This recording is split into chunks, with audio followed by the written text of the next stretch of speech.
Welcome back. We are here for part 2 of the Danielle Natoni training. We are going to hear reasons 6 through 10 that you might not be successful in your Beachbody business. If you have not watched part 1, you're probably going to want to go back and watch that because I had a lot to say on 1 through 5, which is why I'm having to break this into 2. We're just going to get right into 6 through 10. Before we do that, please make sure that you like, comment, subscribe, hit the notification button so that you know when I've posted videos. I'm trying to post actually quite a few videos because there's so much that I want to say. And a lot of it is that I'm trying to correct potentially some of the damage that I did while I was in network marketing. And so, you know, it's interesting to be on this side of it now. So let's see if we can start recording. Miss Danielle, let's see. Sixth reason that your business or your coach's business isn't where you want it is because you don't have support, whether that's from your spouse or whether that's from your family member. And listen, that sucks. I wish my husband were here right now, but he's actually helping with dinner since I'm on this. So my husband is amazing. Everybody needs Darren. And, you know, he always gets really passionate about this topic because he's like, I don't understand a husband or anybody who doesn't want their wife to get after it. Like, if he's like, I don't understand when your wife comes home is like, oh my gosh, I'm so fired up about this business. Like, I'm, going to be healthier and happier and I love it so much. And they're like, ew, no. Okay. Let me stop it right there before she gets the one that has me pretty riled up. But on this, my husband was extremely supportive, but he also, as I started getting deeper and deeper in, he was noticing things. He was noticing how tired I was. He was noticing that I was changing. He was noticing that I was so checked out from the family. He noticed that I was having a very disordered relationship with food and exercise, and he started to get very concerned. That is a good spouse. That's a good spouse, in my opinion. So he was supportive to a point, but then he started to get worried. He wanted his wife back. But I get it. That is some of yours or will be some of your coach's reality. One, people who don't support you, it's usually because they don't understand and they'll come around. Melanie Mitro, 3-time top coach in the network, or 3 or 4, I can't remember. She's top coach so many times, doesn't even matter. She'll tell you that Matt, who's her #1 supporter now, was not supportive in the beginning. A lot of times, an unsupportive spouse or an unsupportive family member doesn't understand, right? And a lot of times, and no offense, Hector, this is going to be like negative on you because it's usually dudes that have the problem. But a lot of times, a man is unsupportive of this business in the beginning for a couple reasons. One, insecurity. All of a sudden, their wife is really working on their health and fitness. They're losing weight. They're looking great. They're posting all these like selfies on social media and they become very insecure. How does that affect them? What if my husband wasn't insecure? He was concerned. He was worried about me and the changes he was seeing in me being in the business. I don't lose weight? What if she no longer finds me attractive anymore? Because also guess what happens, ladies? You guys stop having sex with your husband. You get so excited about Success Club. Oh my God, it's the 30th. I haven't locked in Success Club. I got to be on my phone. And you're on your phone all the time and you forget to give it up. Seriously. Oh my gosh. If your spouse isn't supportive, just have sex with them and you'll be fine. Shalene did a summit presentation on this years ago. And I always say this, like, ladies, you want your spouse to support you? Quit not having sex with him. Like, the reality is that you have to still have an intimate relationship. He still needs to know that he's important. And you probably haven't communicated why this business is important to you and how it could be important to the family. But if you give it up, then it won't matter. So, oh my gosh. So when I heard this in this call, I was just like shocked. And I guess I shouldn't be because I know there were some pretty interesting things said on the LuLaRoe side. If you haven't watched those documentaries, if you've watched the documentary, you know what I'm talking about. But I asked my husband, I said, so this is what she said. Like, it's because you're not having enough sex with your husband. And if you have sex more with your husband, he'll be supportive. And my husband got so offended. He said, if I thought you were just being intimate with me or showing me affection so that you could get something that you wanted and you were manipulating me with that, that is not okay. That is not a great marriage. This advice really got to me. This one bothered me something fierce. No. You shouldn't be intimate with your spouse so that they'll support your Beachbody business. That's crazy. Right? A lot of times we forget to include, and Jess actually said something similar, we forget to include our spouse in the conversation. Why do you want this? What might this income do for your family? But mamas on this call, depending on your kid's age, you also forget to include your children. So I included my kids way too much. I think they still have some PTSD from the containers and some of the food that I made. And I'm like, let's try this. And they're like, no, please, can I just go to McDonald's? It was pretty traumatic, I think, for everyone involved. Kids were 4 and 8 when I started this business. And so they have known, like they know Monday nights are team calls. They know when I'm pushing for a goal and how it will affect them. And in some of my greatest moments, my kids have thanked me for being a role model for them. But it's actually kind of funny. Earlier in the year, we were like number 6 in the rankings, and we've dropped to 14. And so the other day, Bianca was like, Mom, are you still ranked number 6? And I'm like, no, we dropped to 14. She's like, you dropped to 14? She's like, that doesn't seem like something you would do. And quite honestly, Mom, I don't know why you're not pushing for number 1 at this point, because they've grown up with Beachbody and they know what it's given them.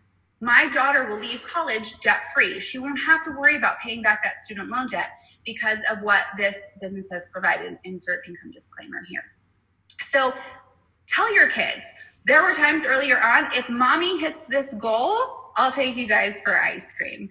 If mommy hits this goal, we're going to do X, Y, Z and celebrate. Make them a part of the conversation because this affects them too. And you guys, I will just say this. While I'm not advocating for divorce, I will say that Beachbody does one of 2 things to marriages. It either strengthens them because you grow together, you push together, you hustle together, you celebrate each other, or it exposes weaknesses that already existed that need repairing, and sometimes they're not repairable. So I will say that, I can't tell you what to do about an unsupportive spouse or a family member other than the number one thing has to be communication in order to help that person work through that.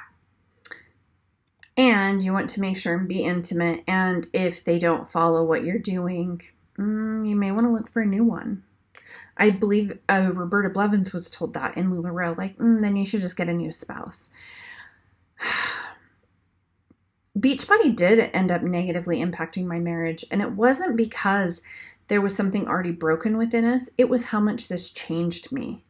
It's like you become, mind control. It's a thing.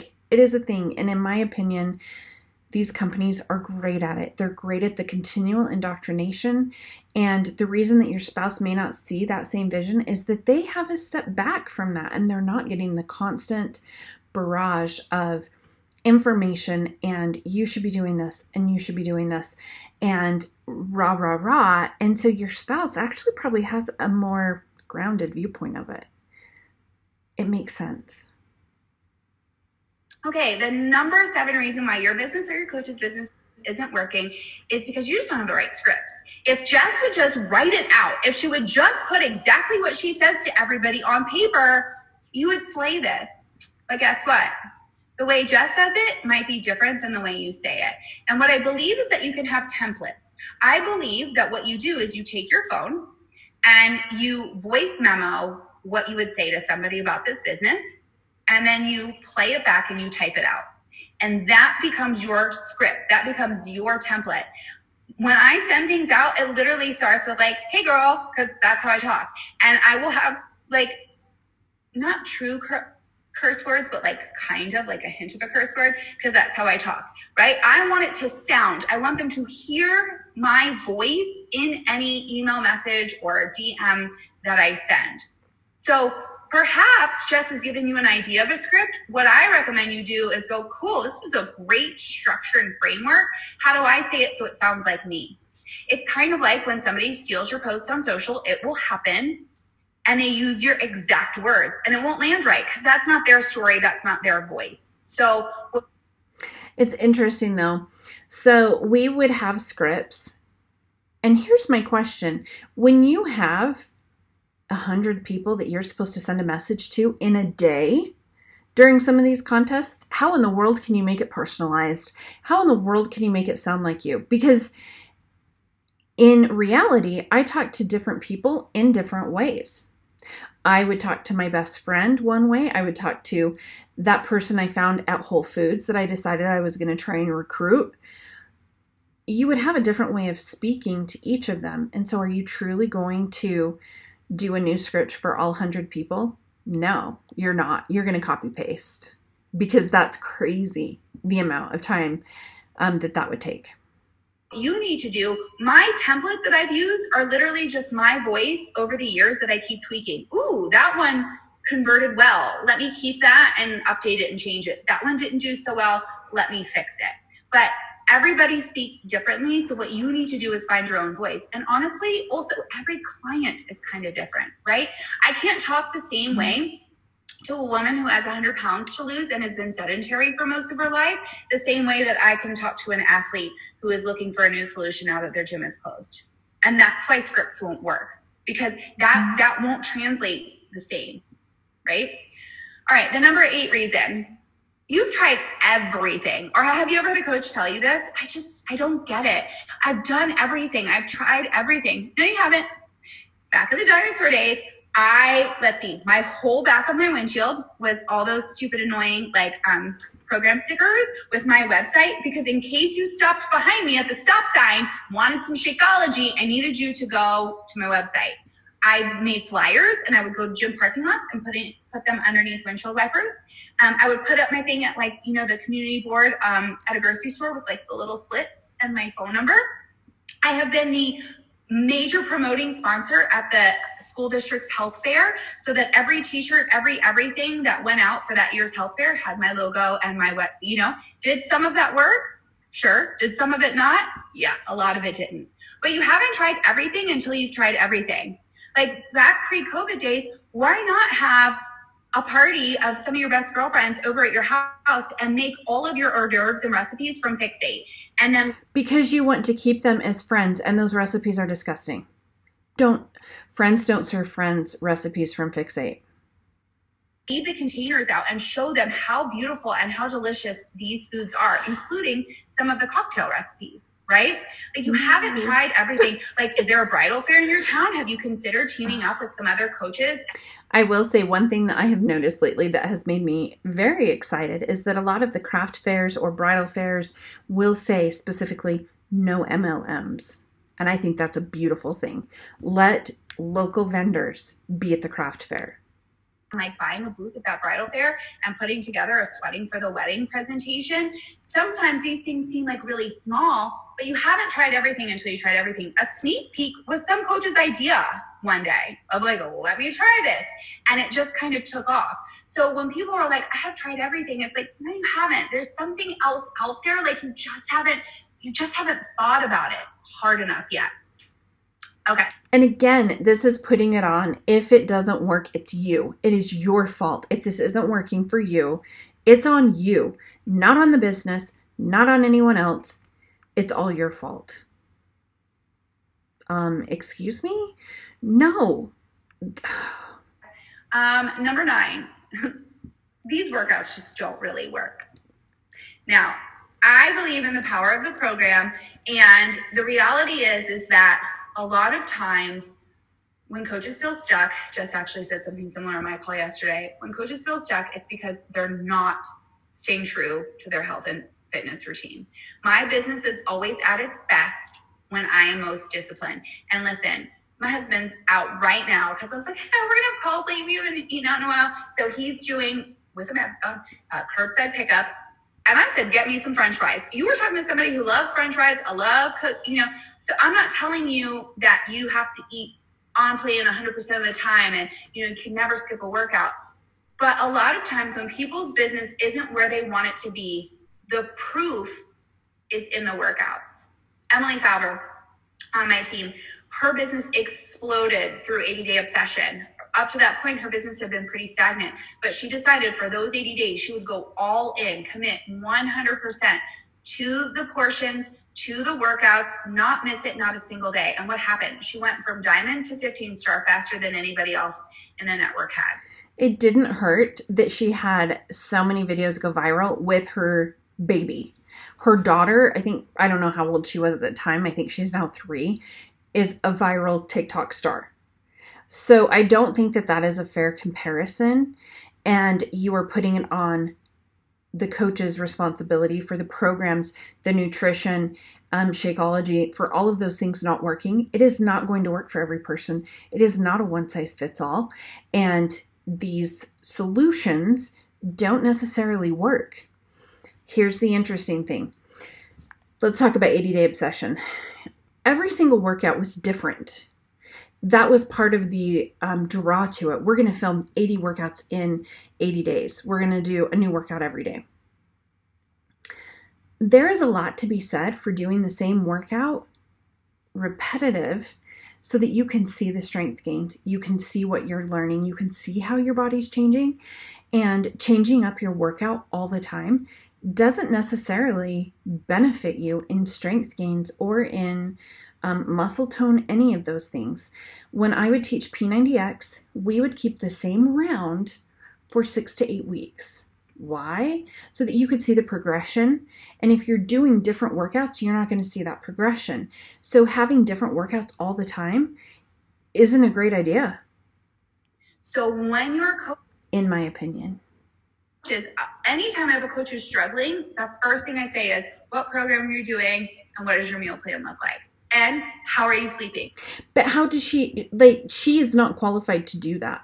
She's not qualified. Actually, she is qualified to give them advice on fitness because she is a fitness professional. I don't know if she's still maintained her certification or not, but nutrition, she does not have a nutrition degree. She shouldn't be counseling on nutrition or sleep or any of those other things. The CEO has been very proud of the fact that his coaches don't have to know anything. He doesn't want them to know anything. So then when your challengers have issues and they're not seeing success, they come to you and you start making crap up. And you're like, well, I think this sounds about right. So let's do this. So what happened for me? Oh, you're not losing weight. You're following this program. Maybe you should add in doubles. No, that's not the problem. I was actually not eating enough calories. Like, there's so many parts of it that because you have an uneducated workforce, it is just a hot mess. What's your personal development? Like, all of our vital behaviors are vital for a reason. And usually one of those pieces is why somebody's feeling stuck. And the final reason why your business or your coach's business just isn't working is because everybody else is just really lucky. Like, seriously. Do you know how many times I've heard like, oh, but if I were only in the workouts, do you know that literally every single workout program you've ever done, those are all Beachbody coaches, every single one of them. Not many. You're right. They are either the top coaches or they're buddy with the trainers. Many of them are double superstar 9-time elite coaches. Like, it actually makes me less relatable to be in a workout than it is to not be in it. Right? It gives her instant credibility. So I disagree with her on this. Or I'll hear things like, oh, but you're probably just successful because, you're just really in shape. Nope, wrong again. Way better for somebody. My most successful coaches are the ones who started this business when they were on a journey, right? I have to work really hard to show people that my results truly are from my consistency with Beachbody. But every pound you lose, every bit of muscle you gain, people go along for that ride with you. That's not luck. Right? That's just proof. That's work. People aren't lucky. It may seem that way on the outside. It's really easy to look at somebody and say, oh, well, Jess is successful because, like, look at her. She's, like, so annoyingly pretty. Like, I just can't even not look at her. Like, the whole team call last night. We're just like, why is she so pretty? So, right? So maybe people think that. No, it's because she's a hard worker. Again, I can see some of her things, but I think it goes a lot deeper than she's putting out there. If you look at the most successful coaches, most of them have been in for a very long time. They just have. They've been in the videos. They've been doing all of these things. So do they work hard? Yes. I do believe that a lot of them do work very hard to get where they are. Then do they quit working? Yeah, some of them do. But there's both components, and I don't think she's giving that enough credit. Tanya Barron on my team, Tanya the Machine from Insanity and Hip Hop Abs and Size, right? So many people like, oh, well, Chris Tanya's successful. She's been on the videos. No, Tanya's successful because she's a hard freaking worker. They call her the machine for a reason, not just for fitness, but she works her booty off with her challenge groups and her team. It is not luck. It's not luck at all. It's hard work and it's consistency. But again, she's able to get a fairly large draw on social media because I was a backup dancer for Britney. I was, blah, blah, blah, blah, blah. She brings all of those things out to get a following. So does she have more credibility or more street cred than a mom of 5 who stays at home? Yeah. People are going to be like, wow, she knows what she's doing. She's been in every video. She must know the way. She was the format expert for Size. So she's talking about Tanya Barron right now. And yes, I agree. Tanya probably does work hard. It has got to be hard to do some of the things that she does. But there is a second component, and most of them don't acknowledge that. So here's the moral of the story. You are going to hear all the excuses in the book from your coaches on why this business isn't working for them. But honestly, if they want it, if they really want this, it is right there for them. No differently than it was for me, no differently than it is for Jess, and no differently than it is for you. They just have to figure out, what is the one thing holding them back? Is it that they don't believe in themselves? Is it that they're really not putting in the work and effort? Is it that they're not making this a priority? Is it that they're not making their health and nutrition? Like, there's something. One of these things is holding them back. Maybe they're telling themselves a story that it's, if they only had the perfect script, if they only had the perfect upline, but none of those things matter. Anybody can make this business whatever they want it to be as long as they work hard. I always say hard work never goes unrewarded. It just makes... In MLM, yes, it does. Hold on, I'll have my closing thoughts because she's almost done. Be on the timeline that you want it. And the day that you give up might just be the day that everything that you ever worked for might have started to take. They hold that freaking carrot out that like, oh, you're right there. You're almost at that tipping point. And it's to keep you in. It's to keep you purchasing things to benefit them. That is why. That is why they want you in. Place. So you can't stop just because it's hard. You can't stop just because you don't see the results, because they're waiting for you on the other side of your effort at some point. So anyway, Jess, that's all I have. All right. So one thing as I was watching this, something that I really think that a lot of these top coaches actually believe this.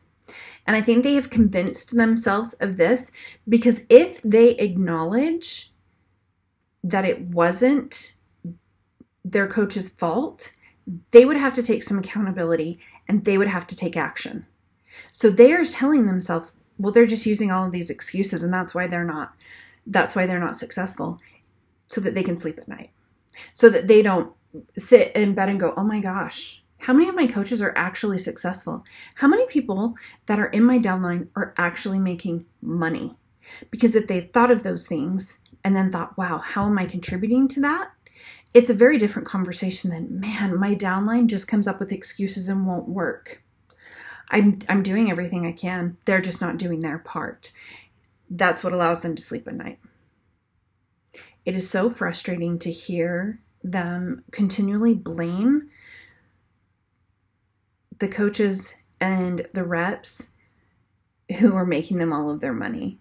And then they blame them for not being successful. My favorite is to hear, there's room for everyone at the top. No, because if you actually go to that definition, there would be no top. There is not room for everybody at the top. It just doesn't work. That pyramid's going to topple pretty dang fast. And anyone that is getting to the top has a whole group underneath them. So don't give me that. All right. Whew. This one got me pretty annoyed. I'm still annoyed with number 6. I'm not even going to lie. She actually said, just give it up. Interesting. Interesting. All right. I would love to hear your guys' thoughts on this one. Whew. It was a good one.